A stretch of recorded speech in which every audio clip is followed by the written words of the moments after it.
Ultimate ఏంటి తెలుసా? నిమిషానికి ఒక మారు ఓంకారం నువ్వు చదివినట్లయితే గనక నువ్వు సిద్ధి పొందినట్టు లెక్క.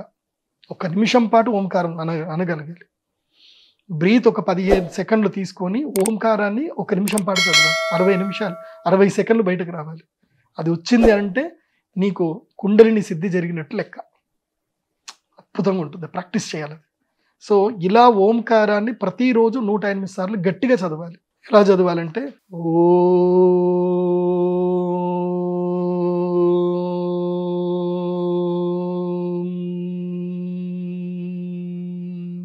అలా ప్రారంభమయ్యి ఎండ్ అయ్యేటప్పుడు మన అనుస్వారం ఏదైతే అంటున్నారో అది ఈ 2 పెదాలను కలిపి నవ్వుతూ అనాలి. చిరున మందహాసంతో అనాలి. అన్నప్పుడు ఏం జరుగుతుంది తెలుసా?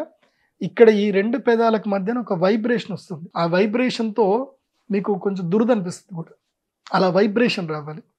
అలా వైబ్రేషన్తో గనక మీరు ఇది పలకగలిగితే ఇలా 108 సార్లు మీ జీవితం మారిపోతుంది. మీరు ఏ పూజలు, ఏ పునస్కారాలు, ఏ జ్యోతిష్ శాస్త్ర పండితుడు ఎవ్వరు అక్కర్లేదు. డాక్టర్ దగ్గర కూడా మీరు పోరు ఇంకా జీవితంలో. అంత అద్భుతం ఓంకారం.